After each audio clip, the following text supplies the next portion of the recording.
Abrir sus Biblias en Primera de Corintios, capítulo 15, verso 17 al 23.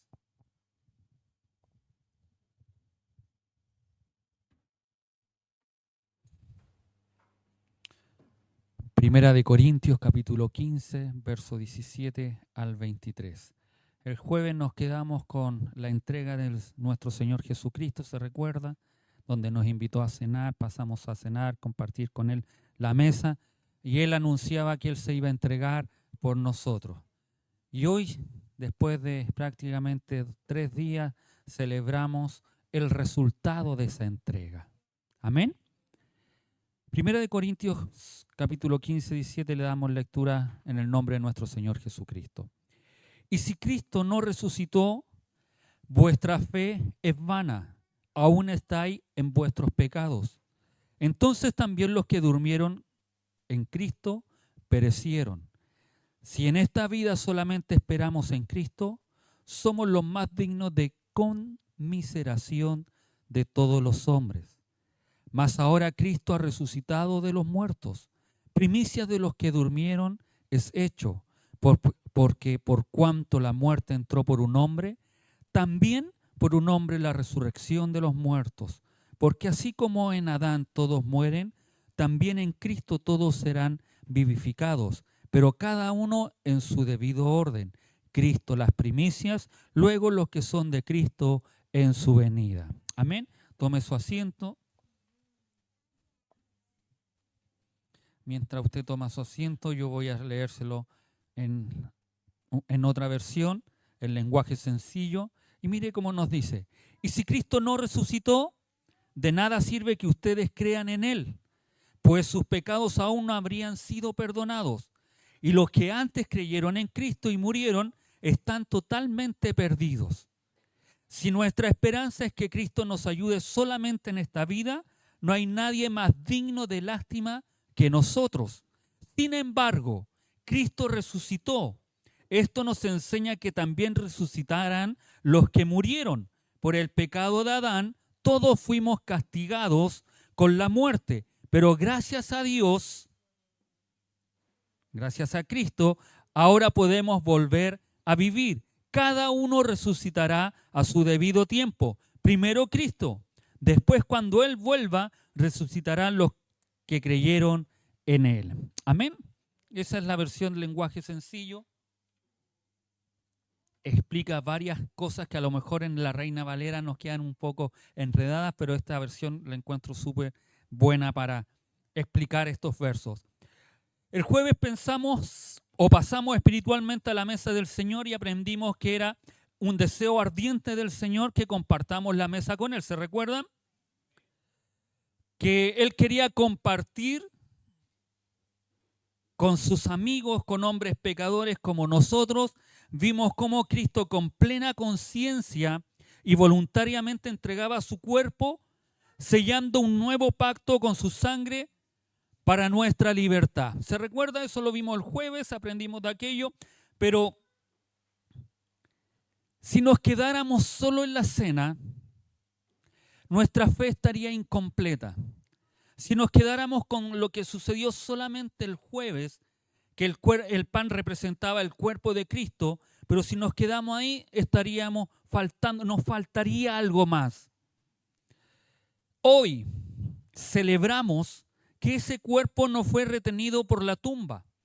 El jueves fue la noche de su deseo íntimo, hoy es el día de la victoria absoluta.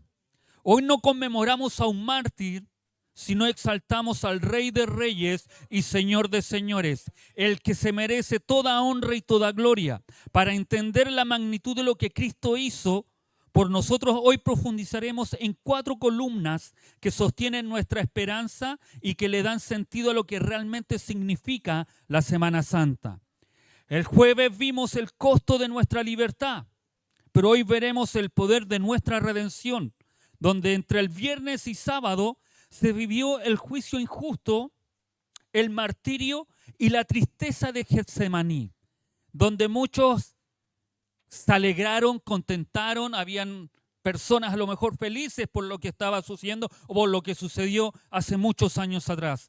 Pero hoy, un día como hoy, Un día, primer día de la semana, nos dice la Escritura, sucedió algo asombroso. Hubo, como decía nuestra pastora Fabiola el día jueves, una tumba vacía. ¿Qué es la primera columna que nosotros debemos tener claro y levantar dentro de nuestro conocimiento? La primera columna para tener esa victoria y poder decir que estamos en victoria es la tumba vacía. El verso 17 dice que si no hubiera resucitado, aún estarías en vuestros pecados. La tumba vacía es la prueba de que el pecado ya no tiene poder sobre la iglesia y sobre ninguna persona que crea en Cristo. Es el sello de que el sacrificio funcionó y que no hay pecado, por oscuro que sea, que Dios no haya podido vencer. En la tumba vacía se refleja, es el sello, es la garantía, es lo que usted y yo podemos decir: a través de esa tumba vacía mi pecado fue perdonado. Amén. La tumba vacía es el hecho histórico y espiritual que separa el cristianismo de cualquier otra religión o filosofía. Como decía nuestra pastora Fabiola, disculpe que la cite, pero es una verdad, porque uno puede ir a diferentes tumbas, a diferentes mausoleos. El día sábado fue, ayer sábado veíamos y mostraban en TVN, me parece, o Megavisión, en uno de los dos canales, estaban mostrando el cementerio general, que primero era de 5 hectáreas y ahora son cerca de 83 hectáreas que tiene ese lugar. Es tremendo. Y hay unos mausoleos, hay una de personas que han fallecido, presidentes, cantantes, mostraron ahí y dieron incluso la historia de Violeta Parra, de muchos hombres famosos de nuestro tiempo. Y aunque Violeta Parra es reconocida por nosotros como una cantante, una poetisa, su cuerpo está ahí. Es del Gato Alquinta, no sé si ustedes lo ubican. De aquellos que les gustan los jaivas, también estaba la tumba ahí. Pero ¿sabe qué? Esto me maravilla, porque uno va a Jerusalén y va a buscar ahí cerca una tumba, y hay una tumba que está vacía, que no se pudo el cuerpo resistir. Por eso el cristianismo es la única religión que se separa de cualquier otra religión del mundo. Porque la tumba está vacía. Si recordamos, el jueves Jesús se entregó y hoy celebramos a Jesús. No pudo ser retenido y que la deuda fue pagada. Ya que en términos teológicos y legales la tumba vacía es la evidencia del éxito, del sacrificio de Cristo y el cumplimiento de su pacto.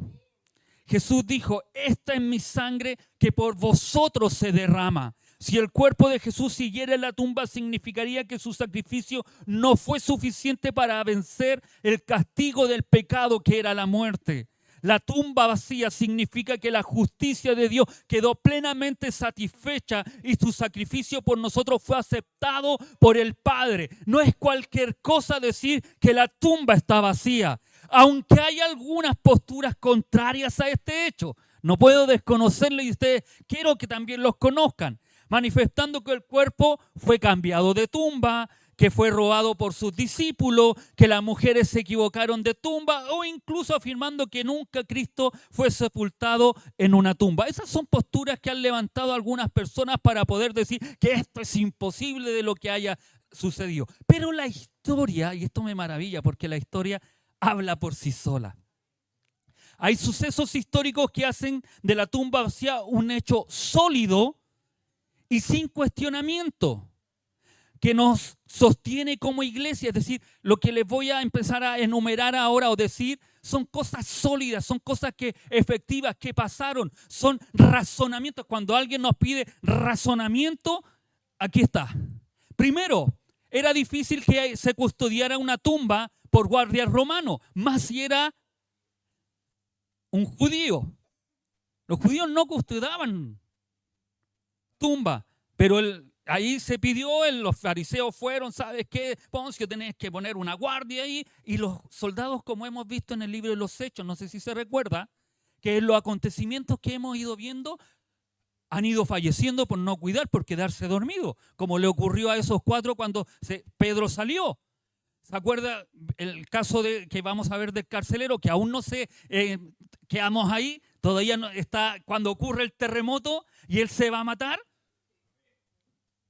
Entonces eso era para ellos no podían haberse quedado dormidos como quisieron hacerlo pasar, ellos estaban despiertos cuando ese hecho ocurrió. Más aún, en el contexto del siglo I, el testimonio de una mujer no tenía validez legal. Si los discípulos hubieran inventado la historia, jamás habrían puesto a mujeres como María Magdalena como las primeras testigos. Esto indica que narraron la verdad de lo que sucedió, como fueron aconteciendo los hechos. Una mujer no podía, es decir, digámoslo como era en el siglo I, no que la Biblia sea machista como algunos dicen, no tenían opinión o no era verídica. Solo los varones cuando testificaban, ese testimonio se hacía verídico. Y eso también nos reafirma lo que sucede después con estos hombres que visitaron la tumba. Las tumbas de personas adineradas, como la de José de Arimatea, solían cerrarse con una piedra de molino circular que corría por un canal inclinado para facilitar el cierre, pero dificultar la apertura. ¿Qué quiere decir esto? Que la piedra que cerró la tumba, como José de Arimatea pidió, dice la Escritura que pidió el cuerpo de él y fue enterrado en esa tumba, era una piedra redonda de aproximadamente 1,5 metros aproximadamente de altura, también por el mismo ancho, en el que cerraba la abertura por la cual entraban a la tumba. Era de piedra caliza sólida y tenía un surco donde estaba la piedra, es decir, un ejemplo, la entrada está acá y había un surco hacia abajo con una perpendicular hacia abajo para que después pudieran correr la piedra y quedara sellada. Y al correrla hacia abajo, con el peso que tiene la piedra, quedaba completamente bloqueada de este sector para que no pudiera alguien subirla hacia arriba, o decir una persona, 2 o 3 o 4 o 5 o hasta 10 personas que se utilizaban para correr una piedra de esa envergadura. La piedra caliza era típica de la zona de Jerusalén. Y esta piedra que cerró la tumba pesaba entre 1,2, es decir, 1.200 kilos a 2.000 kilos. Imagínense eso. Yo apenas me puedo, ni yo me puedo.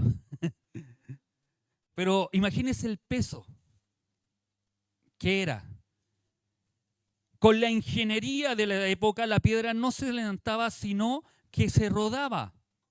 Para cerrarla, gracias a que el canal solía estar tallado con una ligera pendiente hacia la entrada, 1 o 2 personas podían deslizarla por la gravedad.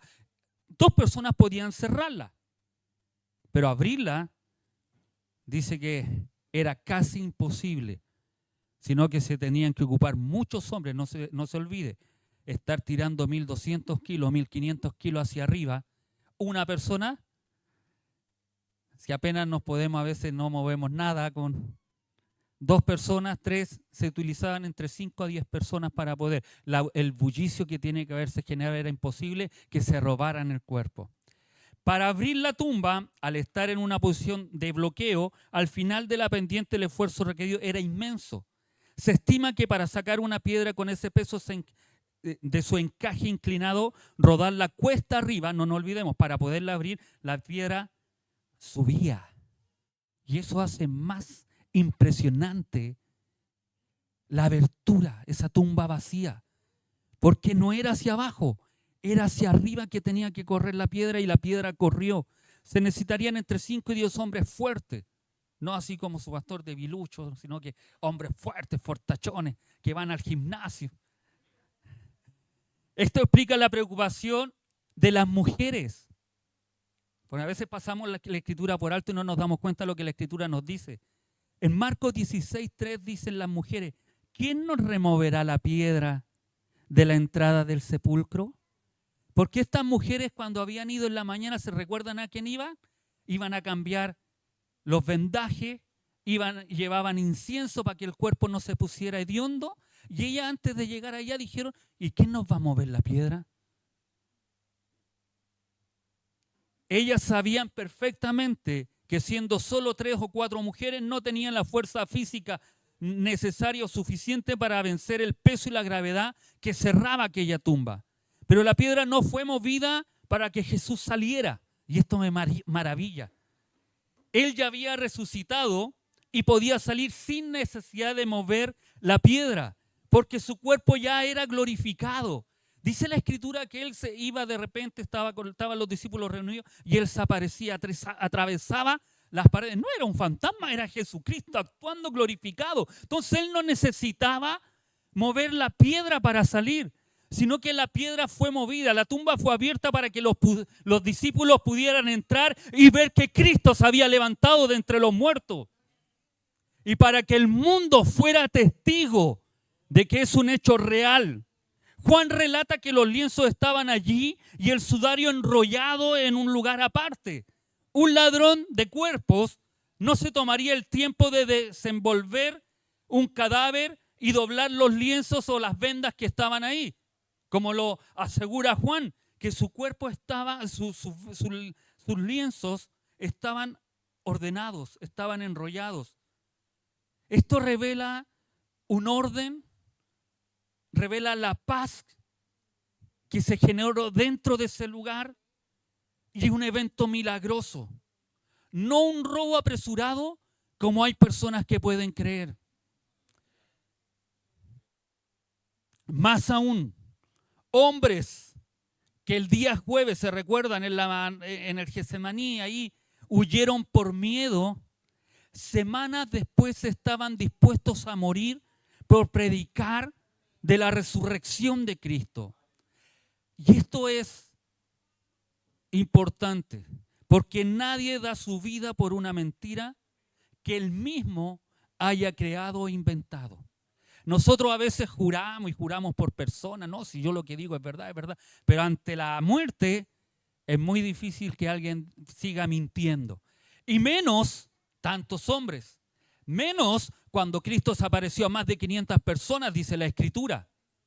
Menos que cambió el corazón, la transformación de aquellos hombres que se habían escondido, que estaban ocultos y empezaron a predicar de la palabra del Señor, de este Cristo vivo, resucitado. La tumba vacía nos dice que para Dios no hay situaciones terminales, como alguien puede pensar. Si Dios pudo sacar vida de una roca sellada, puede sacar esperanza de la situación más difícil que tú y yo podamos estar viviendo. No servimos a un líder muerto ni a una reliquia. Servimos a un Dios que está presente. Nuestra fe no es una memoria, es una relación viva con Cristo constantemente.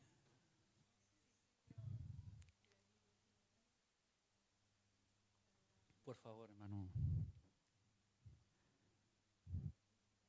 La segunda columna que debemos aprender hoy es la resurrección de Cristo. Este es un hecho histórico que valida que Él es verdaderamente el Hijo de Dios. El verso 20 es contundente en lo que dice Pablo. Más ahora Cristo ha resucitado.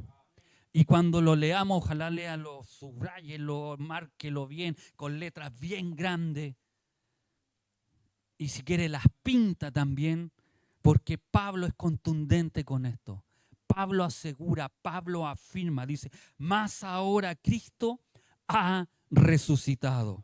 Y usted sabe lo que le pasó a Pablo con él, es decir, Pablo no era de los que estaba a favor de la resurrección.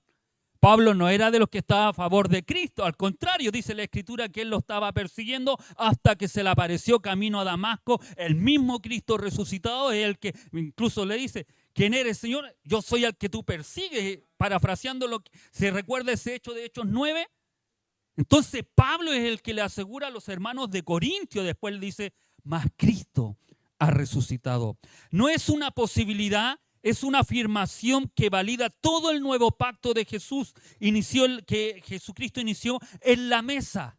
En esa mesa que vimos el jueves, es ahí donde Jesucristo firmó el pacto en aquella cruz, pero fue notariado y garantizado por la resurrección. Y esto es maravilloso, porque lo que Jesucristo dijo con sus apóstoles, lo que les dijo en el aposento alto, cuando les invitó, cuando compartió, cuando Él quería compartir la cena con el Señor, Él les dio promesa, Él les dijo, ¿saben qué? Esto va a ocurrir, yo voy a morir. pero voy a levantarme. Todo quedaba en palabra, pero con su resurrección, porque no es solamente que la tumba esté vacía, porque podríamos decir como aquella, no, es que se robaron el cuerpo. No, Cristo salió de ese lugar, salió caminando y lo vieron.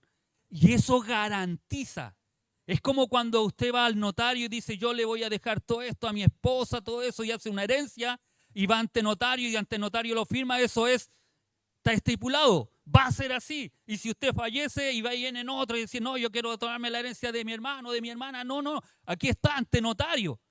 Y es lo que ocurre, eso es lo que sucede con la resurrección de Cristo. Él garantiza con su resurrección que todo lo que había prometido se cumplirá. Sin resurrección, el pacto sería solo un testamento de alguien que murió. Pero con la resurrección es un contrato vigente con un mediador que está vivo, que existe, que es real, que como cantábamos está a la diestra de Dios Padre Todopoderoso. La resurrección de Cristo es la garantía del cristiano. La tumba vacía es la evidencia física, pero la resurrección es el hecho espiritual y glorioso de que es real y es verídico. Durante estos días vimos a Jesús en un estado de humillación. ¿Quién no vio las películas? El viernes Jesús de Nazaret. Ayer Ben-Hur. Son películas que me encantan. Y así todo, incluso en las noticias, cuando personas que aún se flagelan, hacen el Vía Crucis, todas aquellas cosas por su religión o porque lo creen. Pero el estado de humillación que tuvo Jesucristo en estos días anteriores, aceptando hasta la muerte en la cruz. Pero hoy vemos a Jesús en un estado de exaltación. El estado de humillación que él tuvo ante los soldados romanos, ante los fariseos, ante el Sanedrín, ante todos los que le juzgaban y aún aquellos que le abandonaron, aún cuando le llevaba a la cruz. Todo ese estado de humillación era por usted y era por mí. Pero hoy, dice la Escritura que en la mañana, cuando las mujeres fueron a visitar el sepulcro, se encontraron con algo glorioso y majestuoso. El que estaba humillado, o el que sabía, no estaba humillado, sino que el que se había humillado voluntariamente por mí y por usted, el día domingo estaba exaltado. Hay algunos que sostienen que es una teoría que Jesús no murió realmente en la cruz, sino que entró en un estado de coma o shock profundo. Y al ser colocado en el frescor de la tumba, habría recuperado el conocimiento, logrado salir y luego se presentó ante sus discípulos. Esta es una teoría. Y cuando uno la lee, para algunos podría decir, pero es una teoría un poco absurda y que es difícil de aceptar. ¿Por qué? Porque los médicos dicen que debido a la brutalidad de la flagelación y la crucifixión romana, es imposible que un hombre en 3 días se recuperara, tomara fuerza de 10 hombres y corriera una piedra. Partamos de ahí. Si no sé si usted a veces, nosotros nos hacemos un E15, fracturamos un pie, y los médicos le dan de 15 a 20 días, incluso algunos se toman un poco más por las licencias, todo eso, y no nos movemos por nada y nos tocan, y andamos. Nos duele. Imagínense la flagelación que sufrió, la brutalidad que sufrió Jesucristo. Así que es poco aceptable que puedan decir que Cristo no murió, sino que tuvo un coma o tuvo un shock. Perdió sangre. No nos olvidemos de eso. Fue traspasado, es decir, y más encima aún que los romanos eran especialistas es muerte. En asegurarse de que los cuerpos habían muerto, habían fallecido. Entonces ellos no iban a dejar vivo a Jesucristo. Entonces es difícil poder creer esa teoría. Los argumentos hablan más de que sí murió y que sí resucitó. La resurrección no es una reanimación de un cadáver. Lázaro resucitó, pero volvió a envejecer y murió. La resurrección de Jesús es algo especial. Es nuevo y eterno. Pablo dice que Cristo es primicia de los que durmieron. Significa que Él es el molde de lo que nosotros seremos. Su resurrección es el inicio de la restauración de todo el universo. Y esto es maravilloso, porque todo estaba roto, todo antes de que Cristo falleciera y no resucitara. Todo estaba roto ante los ojos de Dios. Y con su muerte y su resurrección, todo se vuelve a unir con el Padre. Se reconcilia el ser humano con Dios a través de Jesucristo. El jueves Jesús hizo promesas asombrosas en la mesa. Este es el nuevo pacto. Yo soy el camino. Vosotros sois mis amigos. La resurrección es el amén, el sí del Padre a todo lo que hizo y dijo Jesucristo. Si no hubiera resucitado, Jesús habría sido solo un buen maestro, con el final trágico, como aquellas personas que sacrifican sus vidas. Pero su sacrificio en la cruz habría sido el de un hombre común, nada más. Pero el haber resucitado, Dios declara públicamente, este es mi Hijo. Su sacrificio fue perfecto. Su sangre sí limpia el pecado y su victoria es total. La resurrección es la prueba de que Jesús es quien dijo ser el Hijo de Dios. No sé, cuando a usted le pregunte, ¿y qué significa la resurrección? Es la prueba. Es la declaración pública de todo lo que Él prometió. Él lo va a cumplir porque es el Hijo de Dios. La resurrección significa que no seguimos a un mártir al que le quitaron la vida, sino a un rey que la entregó y la volvió a tomar por su propio poder. Esto nos da una seguridad eterna. Si Él tiene poder sobre su propia vida, tiene también poder sobre la suya y la mía.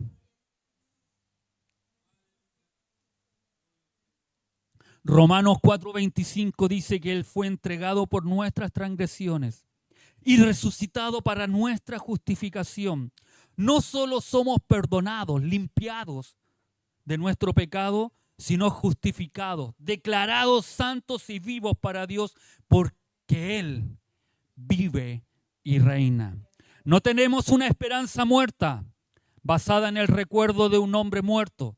Tenemos una esperanza viva porque el objeto de nuestra fe está respirando, existe hoy y está sentado a la diestra de Dios Padre. Y ese mismo poder que levantó a Cristo de entre los muertos está disponible para la iglesia hoy en día.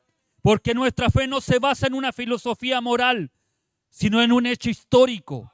Servimos a un Salvador vivo que intercede por nosotros, con la misma cercanía con la que repartió el pan aquella noche, en la cual les dijo a sus discípulos que deseaba estar con ellos y comer esa comida. Hoy Cristo nos dice que quiere estar con cada uno de nosotros, que tenemos entrada, acceso al Padre, a su presencia día a día, que Él quiere estar en intimidad con cada uno de nosotros. Los versos 21 y 22 explican que así como la muerte entró por Adán, la vida entra por Cristo. La muerte ya no es un punto final, sino un paréntesis. Y esta es nuestra tercera columna, la victoria sobre la muerte. La primera, la tumba vacía. La segunda, la resurrección de la muerte. Y la tercera, la victoria sobre la muerte. Este es un anuncio de que el último enemigo de la humanidad ha sido derrotado para siempre. El fin del miedo y del terror. Porque si le preguntamos y hacemos una encuesta aquí rápidamente en la iglesia y les pregunto, ¿Cuántos de ustedes se quieren morir? Muchos de nosotros diríamos, todavía no, Señor. Sé que me voy a morir, pero todavía no. Quiero conocer a mis nietos. Y ponemos muchas cosas que queremos hacer, incluso algunos más reflexivos a lo mejor. Quiero entregarme bien a ti, Señor. Porque si vienes ahora, a lo mejor estoy entre Tongoy y los Vilos. ¿Saben ese dicho, cierto? Entre que sí, que no. Entonces, si hay algo a lo que la persona le tiene miedo, es a la muerte. Y la muerte en el mundo antiguo, antes de la resurrección de Cristo, no era vista con esperanza, sino como un muro infranqueable y un territorio de sombras. Para la mayoría de los judíos de la época, la muerte no era una entrada al cielo inmediata, como la entendemos hoy en día. Creían en el Seol, un lugar subterráneo de sombras donde iban todos los muertos, buenos y malos. Era un estado de existencia debilitada, lejos de la presencia de Dios. Eso es lo que creían los judíos de la época. Para los gentiles que rodeaban a Israel, la visión era aún más oscura, más tétrica, más terrible. Los griegos creían en el Hades. Una vez que cruzaban el río de la muerte, y donde tenían que ponerle, según si usted ha visto películas griegas, donde le ponían un doblón para que ellos cruzaran allá y se lo dieran al que estaba allá y pudieran vivir algunos mejor o peor. Eso era lo que los griegos creían. Se convertían en una sombra sin memoria ni propósito. No había esperanza de volver. Los judíos tenían una esperanza que podían volver, pero los griegos, ninguna. Te moriste, vas a ser una sombra que vaga por la oscuridad y anda por ahí. No. Y ahí nace la filosofía del carpe diem. En latín, aprovecha el día. Como la muerte era el fin de todo, la mentalidad, ¿cuál era? Santiago lo dice, comamos y bebamos, que mañana moriremos. No había una victoria que esperar, solo una resignación fatalista. Eso es lo que ocurría en ese tiempo y lo que pensaban con la muerte. En todo el mundo antiguo la muerte era el tirano absoluto. Nadie había regresado para contar que había después, excepto resurrecciones temporales que terminaban en muerte otra vez. Era y es una fuerza que separaba familias, terminaba legados y convertía la vida en algo absurdo. Incluso los discípulos, la noche del jueves, estaban llenos de miedo y confusión. Cuando Jesús habla de morir, ellos se angustiaban, porque en su contexto, en su pensamiento, morir significaba que el reino incluso había fracasado. La palabra muerte en la Biblia a menudo significa separación. El pecado nos separa de Dios. Bíblicamente la paga del pecado es muerte. Al morir en la cruz Jesús pagó esa cuenta. Si Él se hubiera quedado en la tumba, significaba que la muerte aún tenía derecho sobre Él, y al vencer la muerte Cristo destruyó la barrera que nos impedía llegar al Padre. Jesús no solo atravesó o pasó a través de ella, sino que la despojó de su poder, como dice la Escritura. ¿Dónde está, oh muerte, tu aguijón? ¿Dónde, oh sepulcro, tu victoria? Y en Jesucristo, Él venció la muerte, lo que era invencible para todo ser humano. Hoy los famosos, hoy los que tienen dinero, hoy los que tienen recursos, pagan porque quieren vivir más, buscan y se congelan sus cuerpos para que ellos puedan, el día que inventen algo para vivir más, a ellos los vuelvan a la vida.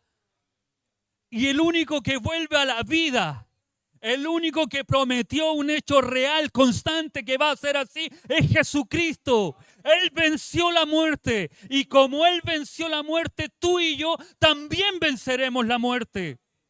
Al resucitar, Cristo demuestra que la muerte ya no tiene autoridad sobre Él ni sobre los que están en él. La ley del pecado ha sido anulada por la ley de la vida.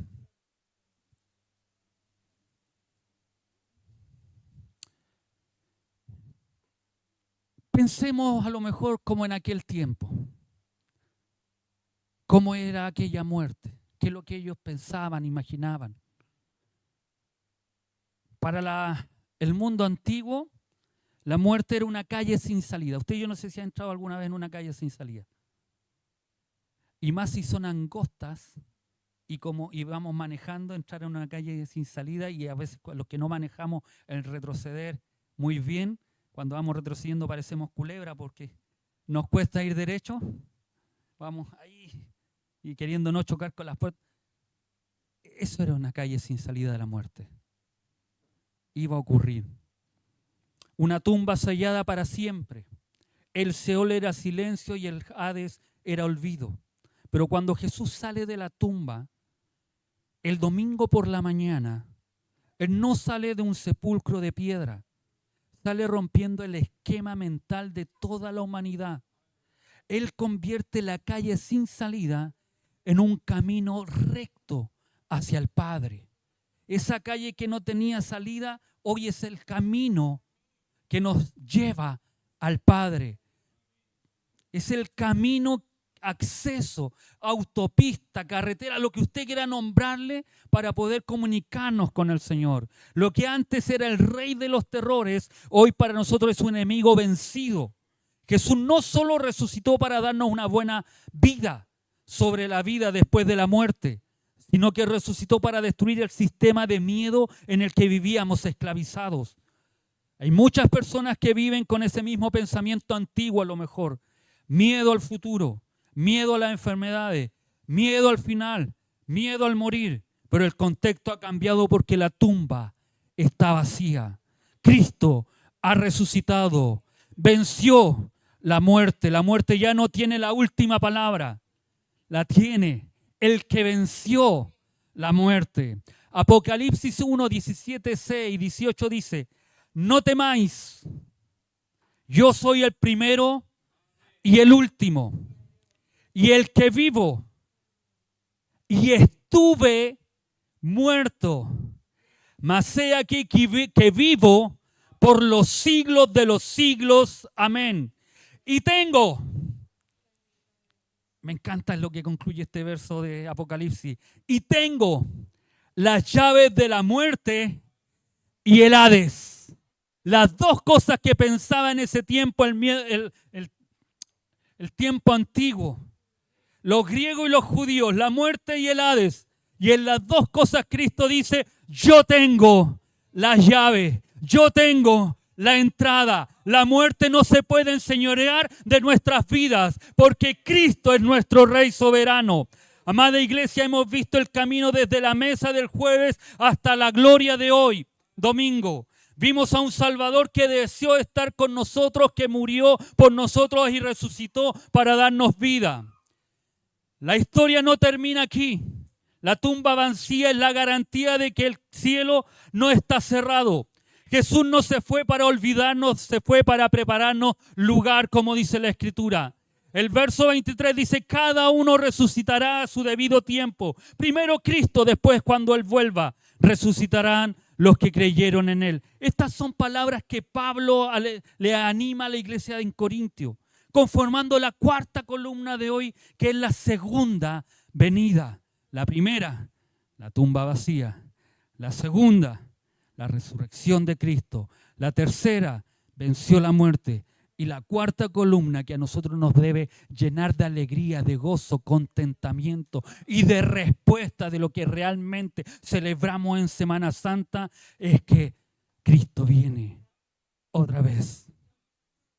Jesús dijo: no volveré a beber del fruto de la vid hasta que el reino de Dios venga. La historia no termina en la ascensión. ¿Se recuerdan cuando hablamos de la ascensión de Jesucristo y pensamos que ahí va a quedar todo?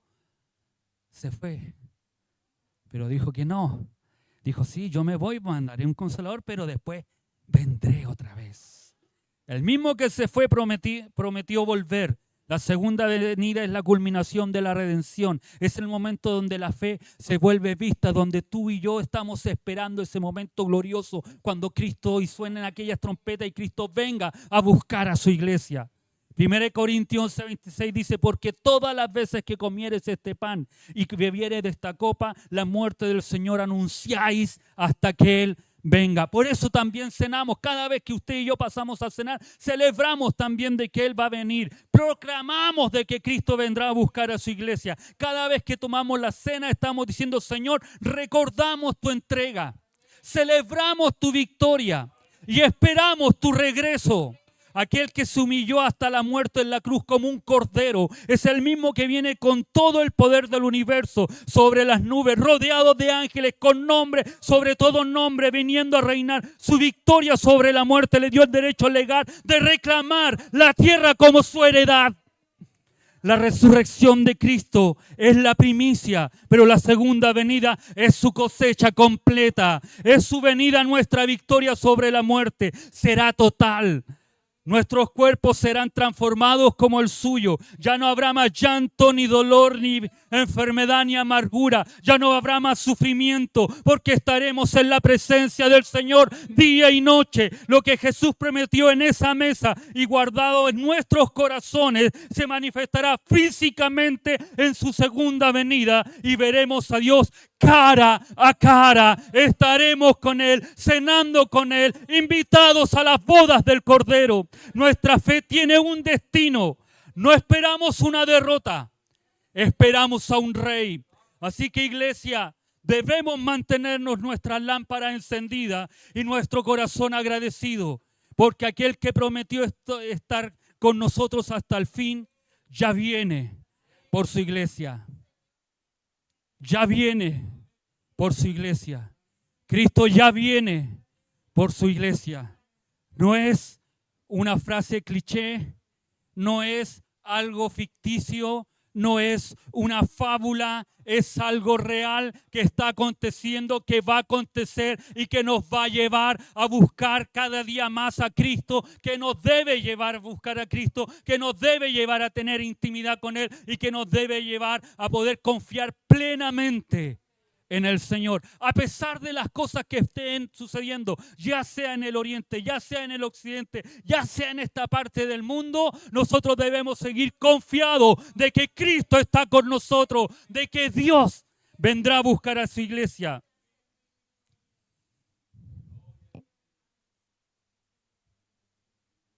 Amada iglesia, el jueves vivimos un hecho importante, maravilloso, una presencia del Señor en nuestras vidas muy hermosa. Reflexionamos, vimos a Jesús que deseaba estar con nosotros, a pesar de nuestras fallas, nuestros errores y nuestra infidelidad. Pero hoy vemos a un Jesús que venció.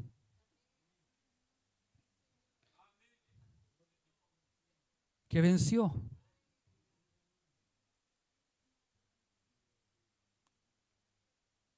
Y venció para que tú y yo podamos estar con Él por la eternidad.